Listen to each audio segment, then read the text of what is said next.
Here we go.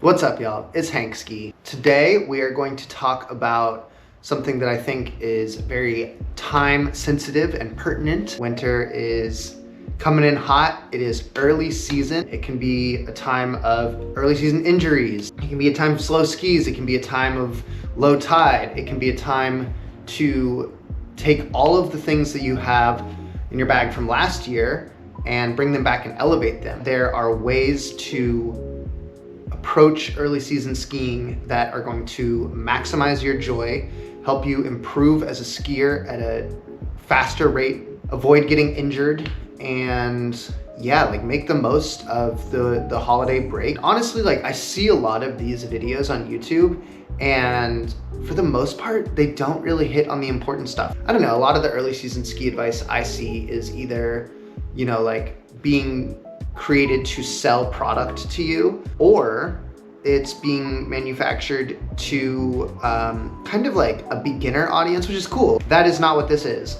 This is how to make the most of it as like a freeride skier. And that doesn't mean that you have to be an expert skier. This isn't just for advanced skiers, but it's for skiers who are aspirational and, you know, like want to get better than they are.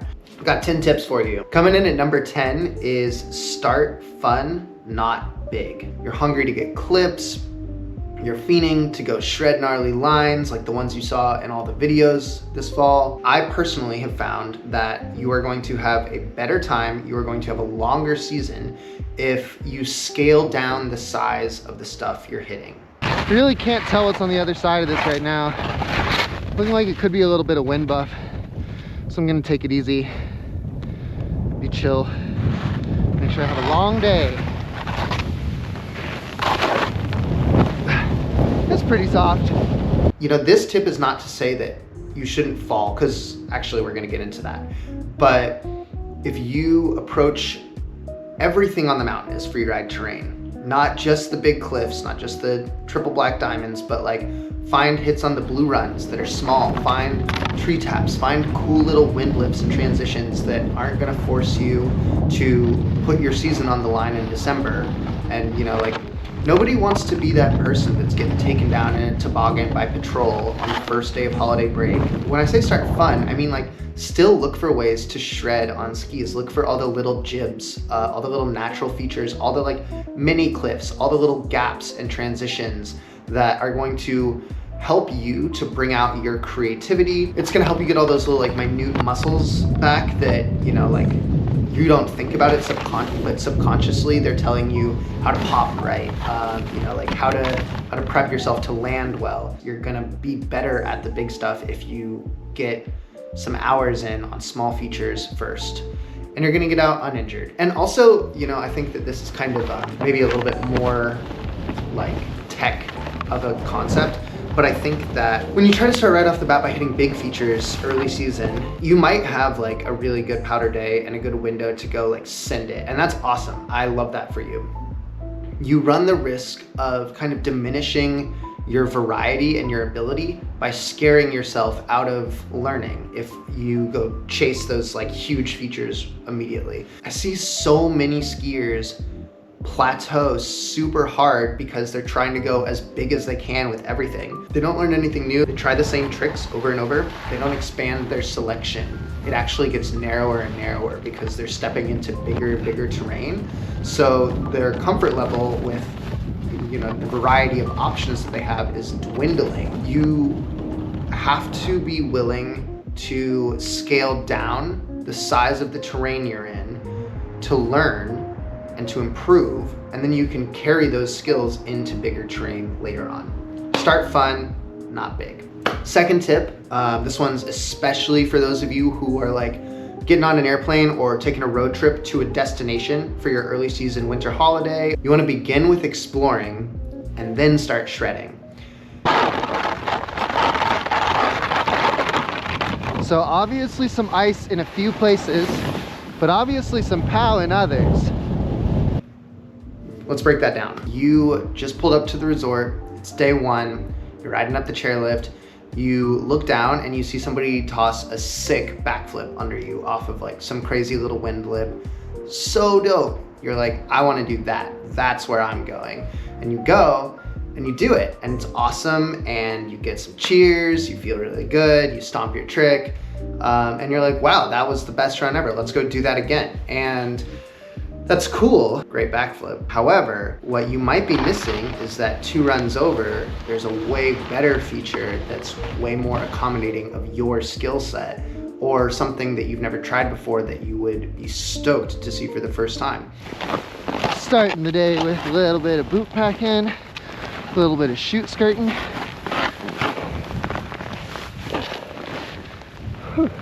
I think this is especially pertinent to people who are taking their winter break and going to a new place. Take the first like day that you're there, or at least half a day. Take some time to go explore the mountain without ambitions of getting the most amazing clip or hitting that one run that you think is gonna be the best. Because I promise you, if you're pulling up to a place that's new, you have not found the best thing to ski yet. There's something better. Even early season, if there's only like a third of the mountain open, just go explore. Oh, what the hell, why not?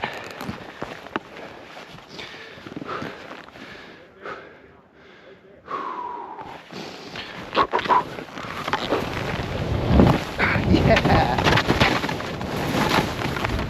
I've been skiing Mount Hood Meadows for 3 full seasons now. I definitely still don't know the whole mountain. You know, like I'm a very exploratory person. I often go ski terrain that sucks just to see if there's anything good. I often find myself having to hike out of the woods because I went way too far in trying to find who knows what.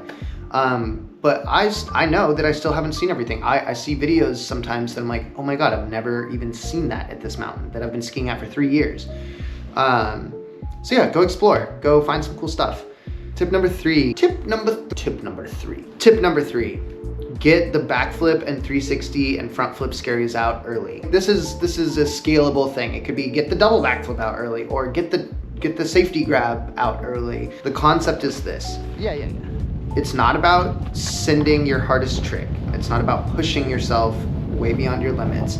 It's about that trick that you had on lock at the end of last year. Do it early in the season. And I'll tell you why. The further it gets away from you, the further into the season you go not doing that backflip or that 180 or that 360 or like whatever your like cool go-to trick is, the bigger the mental barrier you are going to construct around being able to do it. And you're gonna start thinking, oh, can I even do it? And you probably will. You know, there'll be the right day where you're like, wow, I can't deny myself the opportunity to try this backflip that I haven't tried in the first month and a half of the season. Do that as early as you can, you know? And it's like, it's okay to fall. That's another thing. I don't want tip 1 to make you think that what I believe is that you shouldn't fall early season. I just don't want you to get hurt. Do something hard, you know, like put yourself in a position of feeling uncomfortable. And this isn't just gonna help you unlock that trick. The secret behind this tip is that when you do the thing that you had unlocked last year, but you're scared to try now, it's not about unlocking that one trick. You will unlock that one trick, but what you're also gonna do is you're gonna unlock the mindset that you need to try hard things. Even if you fall, even if you crash super hard and give yourself a bloody nose and have to go home, you're gonna come back to the hill the next day being like, oh, I was brave enough to try this. I can do this, I'm gonna do it again. And it's the sooner you can adopt that mindset as a skier in the season, the more times you're going to be able to use it to advance your abilities to try harder things, to try cooler tricks, to ski gnarlier lines throughout the rest of the season. What's up, buddy? 6'3". Loose 3. Hey, it works. Good to see you, homie. Yeah, good to see you too. You know, like, you know yourself as a skier. I'm not saying go out and try your first ever backflip on your first day on the hill. Please don't do that. This is about taking what you know that you can do and having the bravery to confirm it for yourself, having the courage to commit to your ability level and express it. And I promise this is gonna unlock so much confidence for the rest of your season. Last season, I had a really big mental block around doing flares on like natural cornices. And it's something I really like to do. But for some reason, it was really scary at the beginning of last year. I didn't start doing them till March, and I missed a bunch of really cool opportunities to do them. This year, I did one on my very first day of the season, and it wasn't good, and I kind of fell. But now I've done like 10 of them and I feel really good, and I'm starting to think about doing a double flare. It's one of those things that like it has a positive feedback loop and you're gonna see results that exceed your input. Tip number 4, wax your skis. Don't go to the shop to get your skis waxed. If your skis are covered in base shots or your edges are cracked or whatever, take them to the shop. Look up a YouTube video for how to do it. Early season, your skis are gonna be the driest, and I promise if you don't wax your skis from last year, you're gonna pull up and you're gonna start to have snow clumping under the base of your skis. It's gonna stick to the bottom of your ski, and you're gonna say, why is this happening? And you are not going to be able to move, and all your friends are gonna take off and go have a blast, and you're gonna be skating all day to keep up with them. It's not expensive. Go online to order some bulk wax. You can get like enough wax for the whole season for 15 bucks. Get a cheap plastic scraper, get an iron from the thrift store, get one that has like a temperature setting on it. You can literally, for under $30, you can make a huge difference in the outcome of your speed, and it's gonna really improve the quality of your season. Tip number 6, this is one of my favorite tips. Use low tide conditions to your advantage. This is the type of early season stuff that I love. Like, it's low tide, but it's actionable. Just gotta give it though.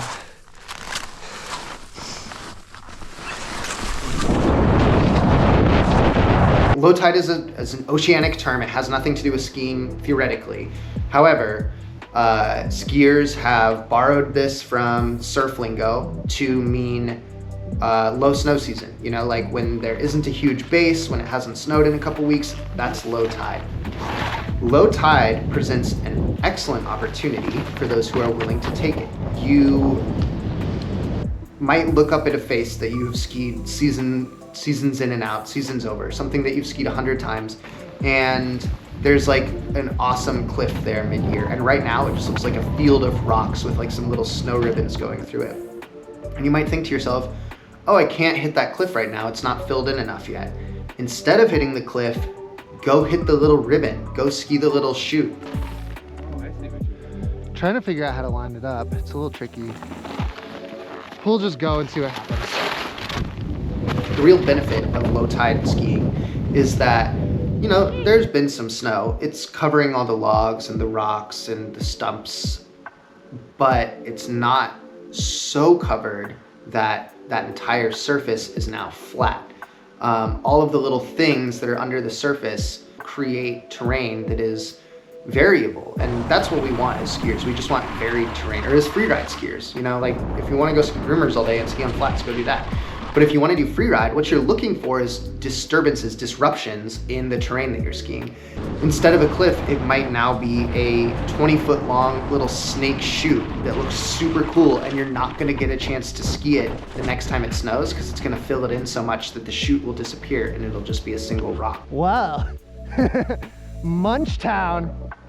I got swallowed up.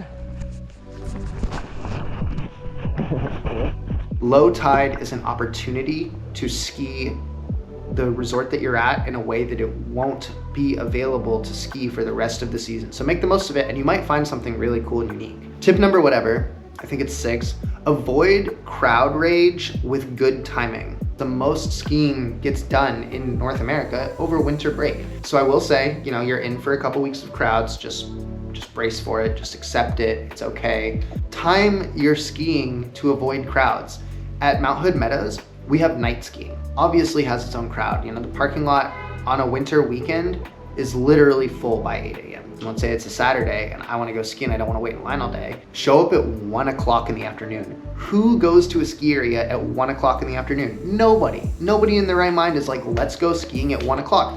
But you say, let's go skiing at 1 o'clock.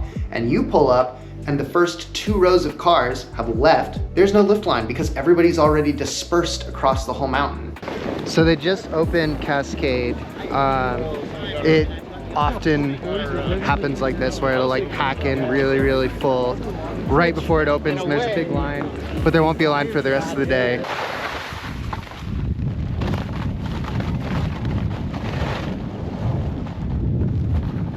You can be kind of lazy and still ski really, really efficiently during the holidays or during the crowded times of the year if you're just like a little bit savvy and a little bit witty about it. Time it well. Good to go on a Monday. Tip number 7 is find a really good local weather forecaster. And not everywhere has this, but it's definitely something that is prevalent in a lot of mountain towns.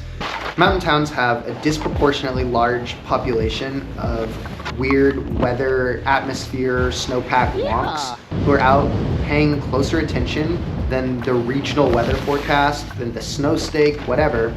For instance, for Mount Hood, there's this woman named Tamira who runs a website called The Gorge is My Gym. Her snow forecast is gold. Thank you, Tamira. Thank you for your amazing forecasting. It helps so many people who live here know when the snow is gonna come, better than the National Weather Service, better than On the Snow or whatever. Like, look for those weird kind of kooky weather wonks that really know what's going on, because in a lot of these situations, just logging hours in these places is gonna be the best way to learn and to predict what the weather is gonna do. Tip number 8, don't be afraid of bad snow. There is not going to be the best snow in the next 2 weeks. Such a clean line. Yeah. RIP bases. There's always a fun way to ski the snow that you're on. I promise. I know that that sounds counterintuitive. I know it sounds kind of like, oh, you're not from the East Coast, you don't understand. But I promise you, there's something fun to do on that bad snow. Work on butters, work on flat ground butters. If it's absolutely icy out, just like goof off, do little dinky jibs. Go try to like put your tips as high up against a tree as you can and bounce off of it. The other thing about bad snow is that when the conditions say it's bad snow, there's probably gonna be good snow too. You just have to go look for it. And you can't look for that good snow unless you go and ski the bad snow. It's still gonna be fun, it's still gonna be better than not skiing. You don't have to be the skier that only goes skiing when the conditions are good enough to get like hero clips and ski the best things ever. I honestly think that those skiers are kind of corny. They're like just not making the best use of their time and they're not skiing as much as you are. Tip number 9, expand your bag of tricks ASAP. This one is a tip for you. It's also a tip for me. I have a bad habit of like sinking into my 360 backflip, front flip, cork 720, flat spin, whatever. Like, it's easy to have a small bag of tricks that you're really good at. It's really hard to have a big bag of tricks that you're really good at, and the only way to do it is by getting your reps. Sometimes it's not about skiing as many runs as you can. Sometimes the best move is to go build a little jump into a snowfield and practice that switch roadie 5, or practice that 540, or practice that cork 360, practice doing it the unnatural way, practice grabs that you're uncomfortable with. Like, the more work that you put in up front to expand your bag of tricks, the easier it's gonna be to have them at the end of your winter break. There are some people for who it is all about maxing out the ski day, and that's fine too. But I think that the people who try to expand their abilities are the people who have the most fun skiing.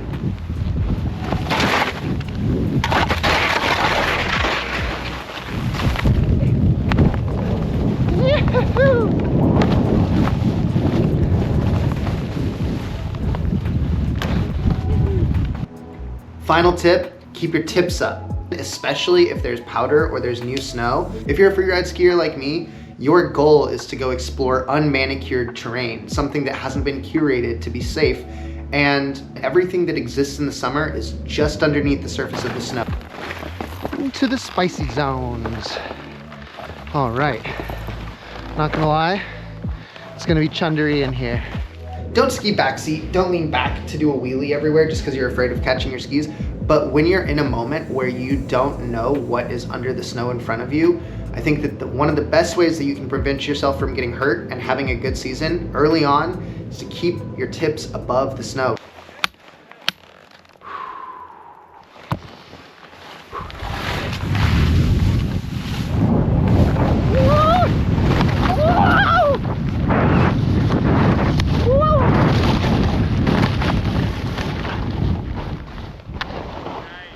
The snow is thick in there. Yeah, I think that's pretty much it. If you come to Mount Hood, check out some of my other videos for the best way to make the most of that terrain, especially at Mount Hood Meadows. Have a great early season. I hope that you are on a sick one. I hope that the first couple weeks of your season are amazing. Thank you for watching. Subscribe to my channel. I'm gonna be doing these all the time. Let me know if you have questions, and also tell me what else you want to see me make. Yeah, Hank Ski signing off. Enjoy your December. What they say, 2 birds in the hand is better. Whoa, oh my God.